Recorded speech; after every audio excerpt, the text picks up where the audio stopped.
Are you ready to ditch the hustle for genuine impact? I've learned the hard way that riches just isn't in bank accounts. Join me as I share my journey of giving, growing, and finding true fulfillment while running a business and showing you how to design from a different why.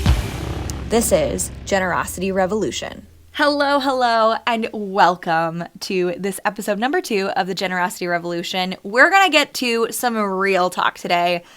I am so excited that you're here listening. Please stay for the entire time. It is imperative that you give yourself this undivided time to actually take a deep look at your story, of the parts of your story that you haven't been willing to share, how that will deeply influence and impact the people around you, and how that is a form of generosity that can not be matched in any way. That is genuine generosity. And we're going to start this episode with a quote from Martin Luther King Jr.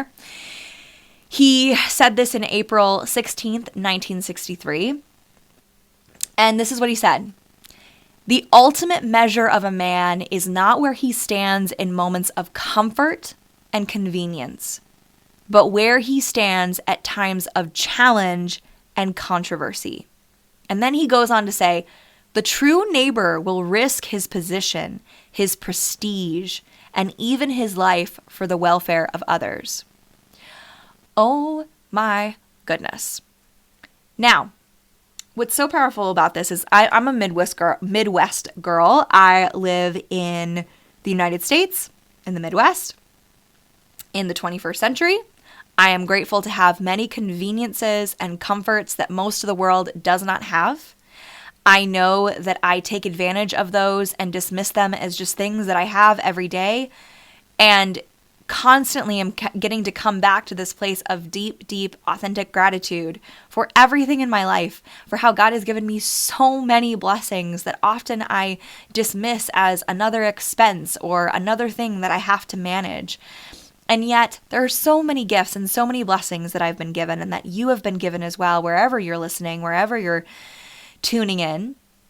And yet, we have this relationship oftentimes with all of the things that we've been given as a form of obligation, as a form of maintenance. And so it's no wonder that when it comes down to the brass tacks of your purpose, your life, what it is that you're meant to give, what it is that the story that you're meant to tell, it's no wonder that we get overanalyzing, overthinking, we get stuck in our fears and doubts and hyper worry of all of the possibilities, all of the things that could happen. What if people judge me? What if people don't like it? What if people don't need it? What if people don't want it? What will other people think of me? What if I mess up? What if people judge me? What if I get hurt? Like, et cetera, et cetera, et cetera. It's no wonder that we spend so much of our time being in anxiety of the things that God has given us to tell, to share, to create, to contribute with. The story that you have, that you've already lived, already experienced. We're going to talk about the wheelchair story. Each of you have a wheelchair story. And we're going to dive into this because, y'all, it's time to stop. It's time to stop. It's just time to stop. This is so unscripted, y'all. I have no script in front of me. The only thing that I had written in front of me was the quote from Martin Luther King Jr. We are going, baby, to town. It is time to stop overthinking, overassessing, overworrying about every potential risk that you could possibly experience by being honest, being authentic, and sharing the story that God has given you to share. And not just talking about it, but actually being in this relationship with the story you're meant to tell in a way that is inspiring, convicting, life-changing. And I promise you, your story, I am confident that you have a story to tell that can absolutely create that experience for someone else. most of the time we're looking at our lives from our own perspective. We're looking at our lives from, well, I don't have anything special to share. I'm an ordinary person in an ordinary world with many convenience and comforts. I didn't get born on a Star Wars aircraft, like I don't have anything cool to tell anybody about. And yet, oftentimes we're not looking at our own stories from the perspective of the person that would receive it, the person that would hear it. If I had looked at my 25 years of life in that way, I'm sure that my response to struggles, frustrations, pain, sleepless nights, all of the things that I've experienced in my life, those are all pretty generic examples of those stories, but of all of the struggles that I've experienced in my life, if I was looking at those from the perspective of God is actually going to use this in a way that inspires and instills purpose in other people, y'all, I probably would have had a very different perspective of my own stories and my own struggles. And yet we have access to that perspective at all times. And we still grumble and complain and get frustrated or pretend like we're not struggling, pretend like we're fine, pretend like everything's cool. No, my friends, both of these end of the pendulum perspectives are not serving you or the people that you have the privilege of serving, whether now in your life or in the future. When we pretend like we're fine and we don't have any struggles, we are literally putting walls around the human experience in ways that we could connect and be in relationship with other people, which is our design.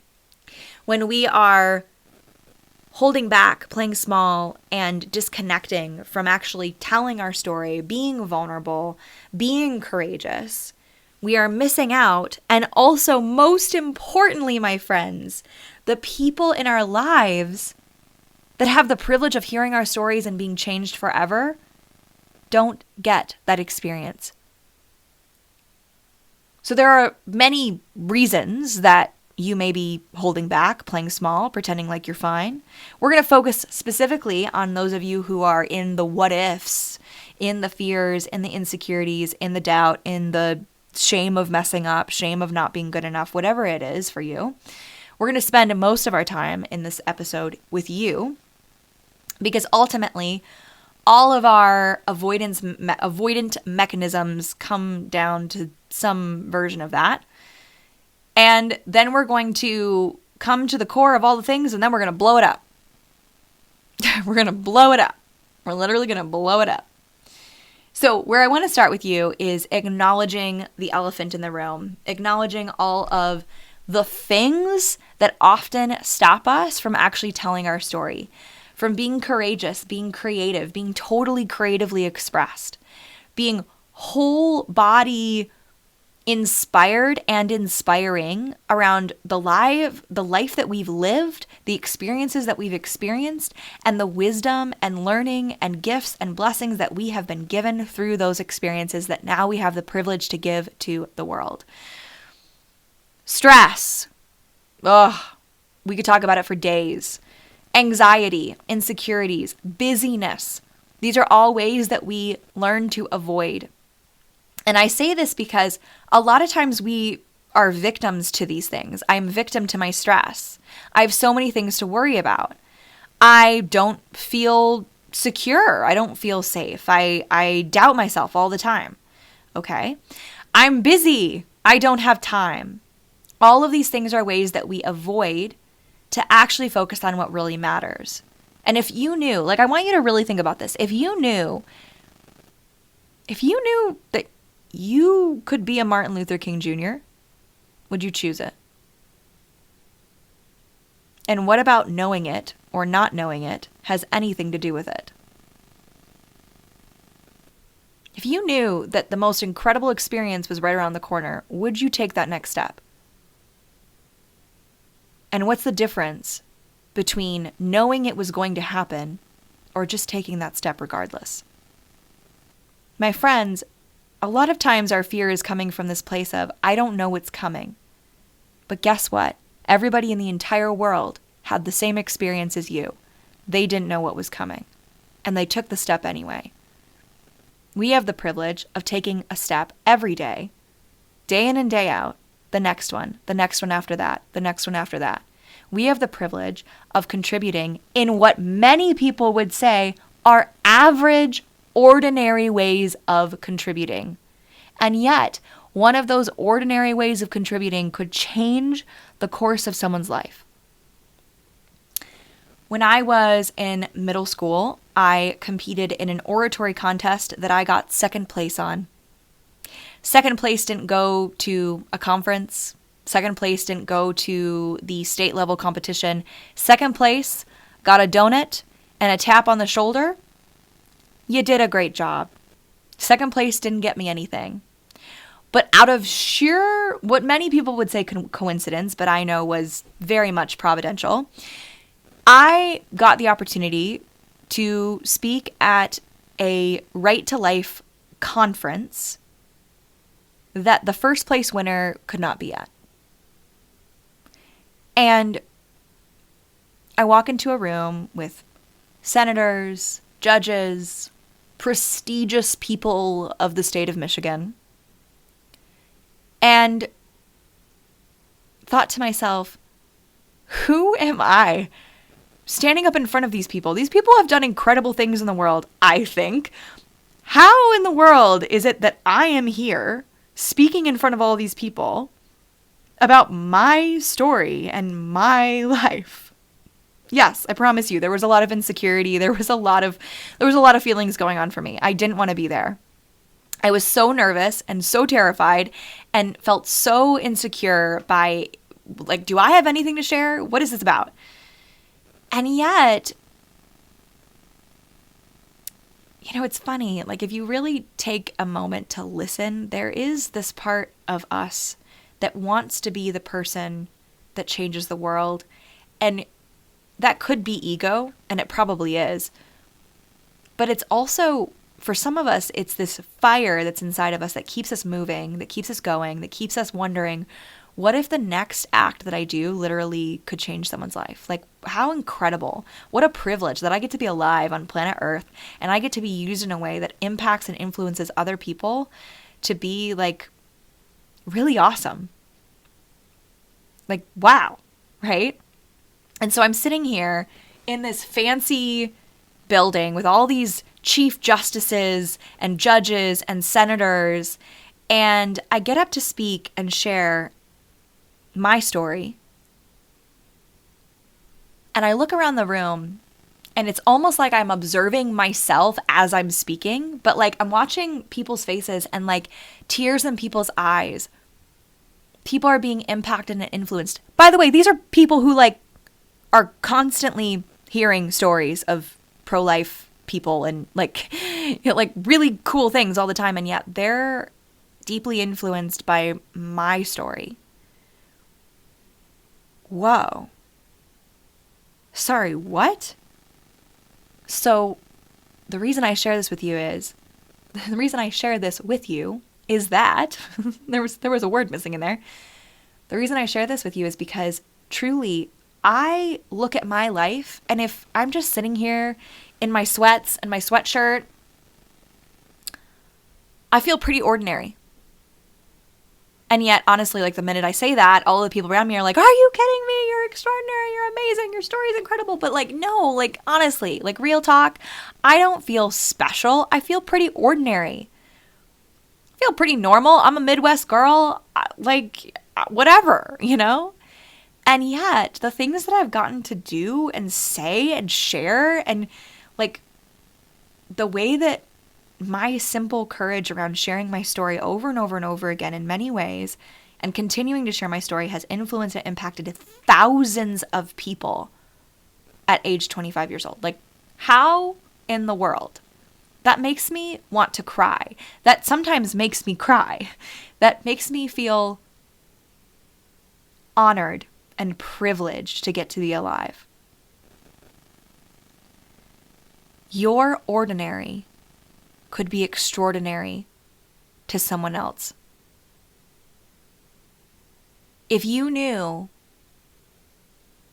that your kind word to the barista across the counter from you could literally remind them that it's worth being alive, would you say that kind word? And what's the difference between knowing that it would change their life, knowing that it would keep them alive, knowing that it would prompt them to actually go get help and literally like about face their own trajectory? What's the difference between knowing that that would happen and just saying that kind of thing anyway? There was one day I was sitting in Starbucks having a really hard day and just crying in Starbucks. Just simple little tears coming down my cheeks, and I just had a hard time hiding it. I really wasn't thinking about hiding it. I was just like, I'm having a hard day. And one of the baristas who, you know, I've seen in there many times, I've never really talked to her, she came over and she was clocking out for her shift. She came over and she gave me a gift card with $4 on it. And it said, I hope it gets better. And I gotta tell you, that was so exactly what I needed. Not because the $4 on the gift card, but because she took the time out of her comfort and convenience. And she looked across the counter at her neighbor, which was me that day, and risked being judged, being misunderstood, being uncomfortable, and took a moment in her day to actually acknowledge what I was feeling and being encouraging and life-giving. And I want you to really think about this for yourself, because there are simple things that you have the privilege of being able to do every day that may feel ordinary, random, weird, whatever, and yet could be an extraordinary give for someone else to get to receive. And part of that extraordinary give that you have right now, guaranteed, I am absolutely confident that every single one of you have access to this give that will truly impact people bigger and crazier than anything else you could ever possibly give, is your story. Because your story is something that is unique to you and also relatable to every human being in the world in some shape or form. Your story requires you to be creative and expressive. Your story requires you to be vulnerable and courageous. Your story requires you to be honest. Your story requires you to be in relationship with people. Your story requires you to ask the hard questions about why are you here on planet Earth? Who created you? Where did you come from? Where are you going? Your story requires all of these things of you. It is one of the most courageous things that you can actively do for another person, is to share your story. This, my friend, is the generosity revolution. And so if you hear one thing in this episode today, I want you to hear this. Do not dismiss the value of the story God has given you. There is nothing lacking. There is nothing missing. There is nothing in the gap. You have every part of your own story to share. And it is meant to be shared. And when you choose to have the courage to get in the rooms where you learn how to be creative, get in the rooms where you learn how to be expressive, how to utilize all of the skills that you have and put them together in this creative, fun, amazing way to actually share your story in a way that gives to the person across from you, that gives to the neighbor across from you, that gives to the barista across the counter from you, that gives to the audience that you didn't even realize you were going to be in front of someday. My friend, my neighbor, that is absolutely your form of the generosity revolution. And that is my give to you, is calling this forward. Stop playing small, stop hiding out, stop disconnecting and avoiding from the story that you were meant to share. And choose to be courageous to share it, and constantly learn how you can be even more authentic, even more real, even more raw, even layers deeper to the story that you are meant to give. That is the privilege of the work that I get to do in the world. It is why I am so passionate in making sure that women all over the world are actually priming and grounding themselves in a way where they have the spaciousness to work at telling their story in a way that is